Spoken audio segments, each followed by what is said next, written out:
question is who? Well, Bob is the most tenured for sure, but who's been on the beat the longest? That's what that's. It has to be Bob. All right, all right. Good deal. We ready? All right, good deal. Good afternoon. Thank you all for being here. So, a couple of days of a bye week, and kind of give you an update. We scrimmaged 3 times last week with our younger guys. How we handled the schedule, just for everybody's kind of knowledge, is we practiced twice, like in a traditional bye week setting. Like we practiced last Tuesday and Wednesday, and then we started our Baylor prep on Friday. But we scrimmaged with our young guys Tuesday, Wednesday, and Friday. And we call it Sunday night football just because that's when we normally do it. But these are the guys, starting with defense. I thought these are the top performers. The defense won the 3-day scrimmage overall. Over 3 days, went about a little over 100 plays. So it's good work for these guys. D-line, Asani Redwood, and I think he's got a chance to help us as we progress down the season. Riley Collins, who's played a little bit on special teams, his role could increase as well. Jalen Shelton at corner did a nice job, and he's getting some looks this week as well. He's been injured. You know, he's a junior college transfer from Texas and been injured, but is healthy now, and he had a good bye week. Jaito Favaris did a nice job. He's been playing for us on special teams. And then Eric Burton, who is a freshman, been here since January. He's probably a 2-year kind of project, but he's showing some signs of being able to rush the passer, which is good. Offensively, Nico is really improving. Excited about his growth. Jalen Anderson had 3 nice days. On the offensive line, Dylan Ray probably did the best, and he's a guy that, as he continues to put on weight, it's going to be a factor down the road. And then Hudson Clement is another guy that is a redshirt guy that's probably going to redshirt this year. Believe has a nice future. So some names for you there off those scrimmages. Kind of turned to Baylor. A group that really dominated us last year. Had some chances in the first half to make it a game, and they hit a bunch of explosive plays against us last year. And then we didn't do a very good job in the red zone. But I thought they just physically got after us down in Waco last year. Very well coached in all 3 phases. I think they've taken on the demeanor of Dave. They don't get rattled. They're very consistent week in and week out. Starting with special teams, I think their specialists are really good. They've always done a nice job in the return game, and that goes back to when Coach Rule was there too. And they continue to do that. They've done a nice job so far in their punt return game, and that's gonna be something that we have to spend some time on this week for sure. Defensively, I think it starts with who the head coach is. Dave Rand, I think he's one of the top defensive minds in the country, and then his defensive coordinator Ron Roberts is a guy that was in some smaller colleges for a long time, and people in the Southeast knew who he was and knew how well coached his defenses were, and now. Being at Lafayette first and now here at Baylor, he's starting to really the entire country's starting to find out how good a defensive coach Coach Roberts is. So a lot of respect for both those guys. I think it starts with their front after their coaches. Their front, what they do is they play a reduced box, but their front 6 is so good, even though they're a gap short, that nobody's ran the ball against them this year. And Eco is the D tackle 62. I think he's special. He does a really good job. He's not just a big guy. Like a lot of people just look at him and he's a monster of a man. But he's agile, and he's playing more plays in a row this year than he did last year. He was a first-team all-conference player last year. He's on his way to being that again. And he's a tough matchup one-on-one. I'm not sure that anybody's had success blocking him in one-on-one situations yet. But he takes up 2 gaps. The rest of their front's really active. I think Dylan Doyle, their linebacker, that's 3-year starter now. he kind of makes them go. And Jones moves over from kind of playing a bandit position last year to now he's at the mic, and he's got length, and he does a really nice job in coverage as well as down in the box. And so the front six there has done a really good job of controlling the run game, and that's allowed them to play a lot of two safety defenses. They haven't given up many explosive pass plays because of that. Because they're able to keep their safeties out of the run fits. And so, but overall, they've been really good defensively so far, and that's against playing some really good offenses. Offensively, I think the strength is at their O-line. And the kind of the genius in what they do is, since Coach Grimes got there as the offense coordinator, is they don't run very many plays. They've got some quick game concepts, got some play action pass concepts. Run game is all based off of outside zone.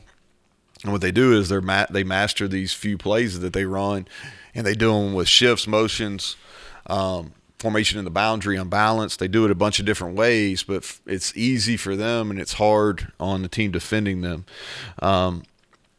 The quarterback is mobile. He's got a quick release, doing a really good job. I think in the RPO game, but Chapin is a guy that can hurt you with his legs, and he gets the ball out on time. I mean, they're not giving up very many hits on him, and I think that's a credit to him as much as the offensive line. Kind of running back by committee, it's a good group. The 29, who's a freshman, Reese, is starting to get more and more of the carries. He's really fast. He's decisive. I see why they're kind of leaning on him. And then kind of the game changer for him that's really growing in his role week to week is Baldwin, who's number 80. And he's probably as fast as anybody that we've played thus far, similar to Worthy from Texas in his ability to run. And then their leading receivers are tight ends, and they're going to play with 2, sometimes 3 tight ends in the game, but Sims, number 8, is their leading receiver, and they use him a lot, kind of nakeds and bootlegs, and he's kind of the security blanket for Chapin there. So good football team. They're top 25 team. They're sound on all 3 phases. They're the Big 12 champion until proven otherwise. That's the way I look at it. They return a ton. And they won in Dallas last year, and they're the defending champions. And so we're excited to be back home. First time in a long time, almost a month since we played a home game. It's a night game. It's a Thursday night game. There's been some classic games here in the history of West Virginia football playing primetime TV on Thursday nights. So we hope to add to that. And so with that, I'll take questions. Bob. Yeah. The Texas game last week against Oklahoma changed at all your evaluation of your team out of your game? No, not really. I don't know if it did publicly or not. I don't know. Here's the thing. Kind of going back to them, is we didn't play very well defensively, and we weren't very opportunistic offensively. We kind of our own worst enemy offensively with drop passes, and we didn't do a good enough job in the run game getting to the second level, and that was more of a West Virginia problem than it was what Texas was doing to us. But Texas is really good on offense. If you go back, and Ewers is good. I think Card's really good too. I don't know. Obviously, Sark sees a difference. Preparing for both of them like we had to. I didn't see just a whole bunch of difference. I think they're really good at quarterback. They've got a tight end that is really versatile and can get up the seam, and he can run faster than most of the tight ends you see. And then they've got a difference maker with Worthy, who can take the top off of, and then Whittingham is a really good possession receiver.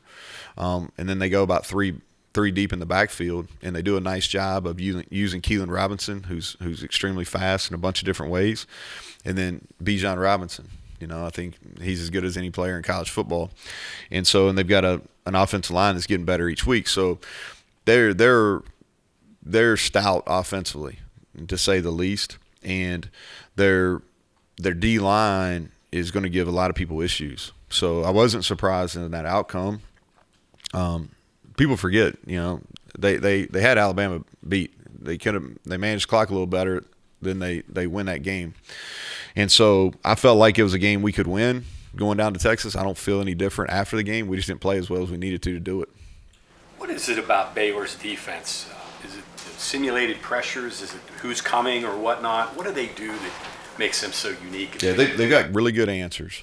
Okay, and it goes back to they can play the box one down, and so like if you're an 11 personnel, most people are trying to get the seventh hat down into the box where you got the defense has a numerical advantage, and when they do that, you leave some guys in some one-on-one coverage. They're good enough with their front six, so when you're an 11, they can play a six-man box and still control the run game, and therefore you don't have any one-on-ones in the pass game. And so that's for this year, the way they've been successful is getting, playing a man down in the box and still be able to control the run game. And so now the other piece they do a really nice job of, and both of these coaches have done this for a long time, is on third down, they scheme protections as well as anybody and try to get put you in some conflicts with, and those are new week to week. So it's not something you can sit there and game plan for because they're going to mix it up week to week. Neal, you mentioned last week, obviously your team was beat up. Any updates on some of those guys? Or Charles Wood's probably at least a week out. CJ, I told you, he's not going to play. Mike O will kind of update later in the week. But everybody else should be available, yeah. Cornerback, too. You talked about, secondary, looking at those pieces. You mentioned Jalen Shelton. There were some other guys that kind of stood out, and could you see some changes there? So Rashad Ajayi, probably played the best in the back end against Texas. He got hurt there early in the second quarter. The Aubrey Burks is, everybody remembers the dropped interception, but for all intents and purposes, he's a true sophomore. But he only played in I think 6 games last year because he got surgery and had to miss the rest of it. So he's a redshirt freshman as far as playing, and I think he's continuing to get better, and I think he has a high ceiling. I think he'll continue to grow as we go through the year. I thought Andrew Wilson-Lamp, that was the best football he's played against Texas, and we continue to grow his role. I think he's somebody, the more he plays, the better he's going to be. But other than that, the pieces are the pieces. Jalen Shelton's a guy that got healthy, and we're going to give him some opportunities this week. But other than that, we just got to get the guys that we have better. There's not going to be a whole lot of moving pieces right now. Can you spot on the film where those concussions came from? I mean, each one, and is it something to worry about, or? No, it's a worry because we had a high number within that game, but we really hasn't had. We always get there's national averages and league averages that go out, and we've been well below. And I really think a big piece of that is a lot of the neck and neck work that we do in the weight room. And so Mike and his guys are really diligent about making sure in season and out of season these guys are doing a lot of neck exercises, because what happens is a lot of it happens by whiplash, and then most of your concussions are caused by hits you don't see. 2 out of them were caused by knees. So, knees came up and hit them on the side. And but, am I concerned? Yeah, anytime you have a head injury, you're concerned. Is it something that's preventable? Were those preventable? I don't think so. They weren't injuries caused by leading with the head or having your head down. Coach, I'm interested when you were talking about the way Baylor runs its 6, I guess. You look at the numbers, and obviously what they do against the run is one of the best in the Big 12 so far. Obviously, Texas was able to kind of slow down your guys' running game, but it sounds like Baylor does it a lot differently scheme-wise than what Texas does. I mean, is there? They're both basing out of a 4-man front. Texas played us more of a 3-down front than what they had shown thus far, and there's probably some reasons for that. And Baylor can get to that same front, so we'll be prepared for that. They both have big bodies. I think that's the start. Texas has about 3 bodies that are really large that they play inside. Baylor has 1, but that one is probably does what he does as well as anybody in college football. So, but there's some similarities. How they play their linebackers are quite a bit different. Interior D-line, there's some similarities though. How much getting that running game going now then? Oh, it has to. I mean, I think this is, the side effects of having a positive run game are you can hit more explosive plays. And so that's something that we didn't do as good a job of at Texas, And so we need to get the run game going. We've got a chance to be really good on offense, and the expectation is we need to be really good each and every week. And we were just okay versus Texas because we didn't run the ball as well as we can. How do you move a 360-pound nose, or do you look at other ways? Yeah, I don't know how much movement we're gonna get. Like on a one-on-one. Honestly, and so you just gotta, do some things schematically a little bit different than maybe you would against a normal sized. I guess, is that the right way? Because it's not like he's just a big body. He's a big body that can move. He moves laterally, uses his hands. They've got him playing with really good pad level, and so, but it's no different than. He's a great player. Just like when you play a great receiver, you have to do some things different coverage-wise. Same thing when you play against a great interior D lineman. You got to do something. You got to do a couple things a little bit different. Along those lines, if you talk about defenses, you think about players you'd spotlight to worry about, like a pass rusher, a free safety, something like that. But a guy like that who he has 11 tackles, but he's like a really, really good player too. Mm-hmm. For coaching, game planning, is that just kind of one of those things that people overlook as far as like the chess piece you really have to account for? Yeah, because I think. That's a really good point. And something we talk about is there's a difference between like getting statistically rewarded and actually making the play. All right. And there are so many times where 62 makes the play, even though he's not statistically rewarded. So you'll see people run inside zone to him and he takes the double team. And most time double teams get a little bit of movement. He moves the double team backwards. And then a linebacker makes the play, but he made the play. He just didn't get statistically rewarded, right? And it's the same thing in pass, like when they play him at a zero, he'll take the center and move him back and kind of condense the pocket, and then somebody else will fall in, make the tackle actually, or the sack, but he actually made the play, even though he wasn't statistically rewarded. And so he is. I mean, he's somebody that, I think that he does what he does his job as well as anybody does their job in our league. I think, and he's a special player, and he's a problem. And he was a big factor in our game last year. The thing that stood out from our game last year, just thinking back as we talk about him, was he rushed the passer better than he had shown, and he had a good day with that last year. It's kind of curious that, obviously you have a really good center with Zach, and obviously you have high expectations on him. Right? For a matchup like this, you just walk into the film room and tell him good luck. I think it's strength on strength. Yeah. I think that that my assumption is, and I think it's a pretty fair assumption, they probably have a lot of respect for the way Zach plays. And so it is. It's it's strength on strength, and it's a little bit of a chess match there, and I think it's probably a challenge for Zach, just like it's a challenge for him, because they're well aware that our center's a good player too, and we're able to do some things in the run game because of his ability that other teams can't. Where we leave him he man blocks a lot of things that other people don't. So, it's a matchup of strength on strength. You talked a lot about the matchup last year, but your team is a little different than last year, certainly. What can you take away from last year's film, since you do have a new starting quarterback, different things that are key differences from last year, or is it just kind of a different season, so you can't take as much away? Yeah, it's different. They're different. I haven't even spent much time watching the film from last year. Most of the stuff I'm rattling off due to memory because it sticks out because we played so poorly, and so I can off of sheer memory recall most of that game. And so, but they're different. They lost, I think, 3 draft picks defensively. They're playing a little bit different in the back end. Offensively, they're the same schematics. They got some different pieces.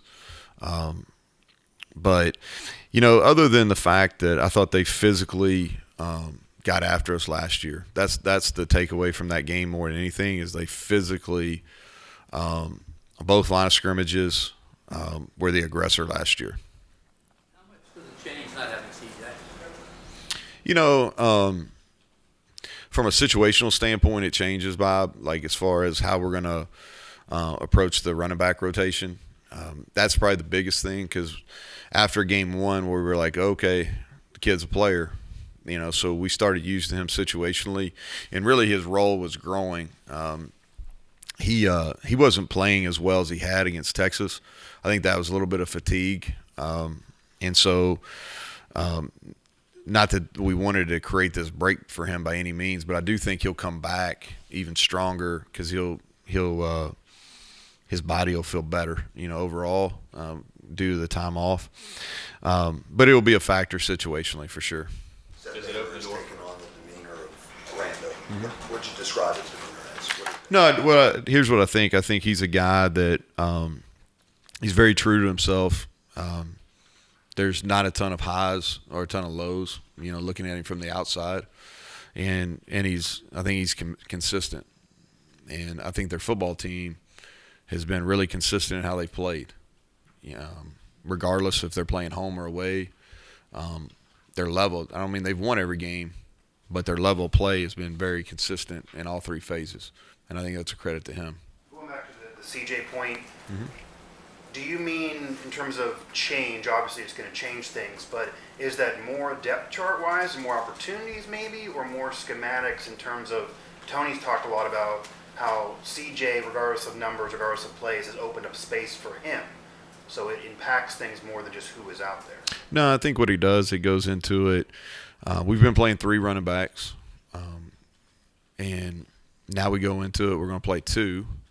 And so they know there's going to be more carries for both of them.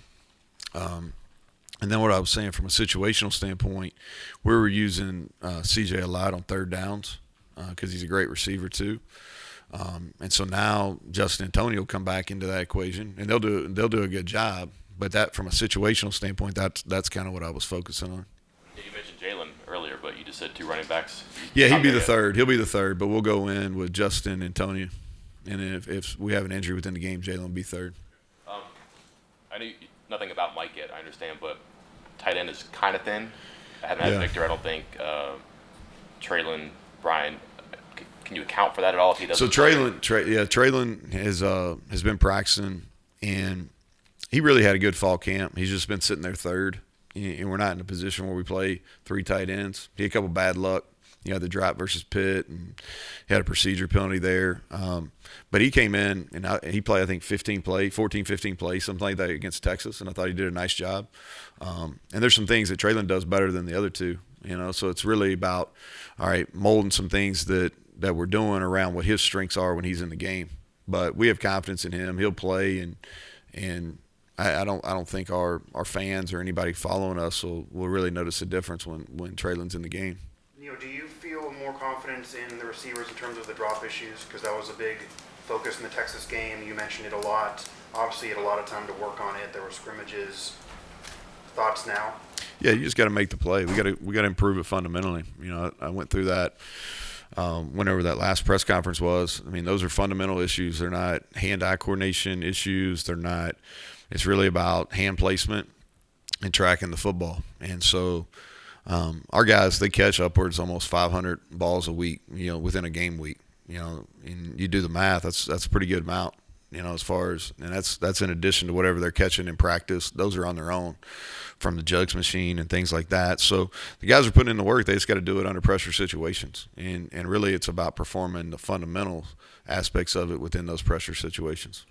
Looking at them, their possession time's about 3 minutes more than their opponents, and they're going for it a lot again on 4th down. Does that alter or impact how you go about it? Well, I think, you got to know that going into the game, and so from when you start, when they get around, kind of their minus 40, and maybe even if it's less than a yard, it's basically minus 20, but minus 40, outside a yard is when they start kind of thinking about going for it. And so what it does is it kind of changes your mindset. Like if you get a if you get a stop on first down, or if let's say they throw an incomplete pass, you know, 2nd and long, 2nd and 10 really turns into a first down type defensive call. And so that's kind of how we think about it. But you know that when you go for it on 4th down, you know, like we've had a bunch of 4th downs too. And so our time of possession is really good. You know, I don't know where, I mean, I think we're one of the highest in the country. You know, we got very few, it's kind of a anomaly really. We're have one of the fewest number of possessions in the country, but our time of possession is one of the highest. All right, so that don't usually happen that way. And they're kind of similar in some of that is when you convert 4th downs, you know, people just think about that, but you get 3 new opportunities too. So. Okay, Coach, thank you. All right, thank you all.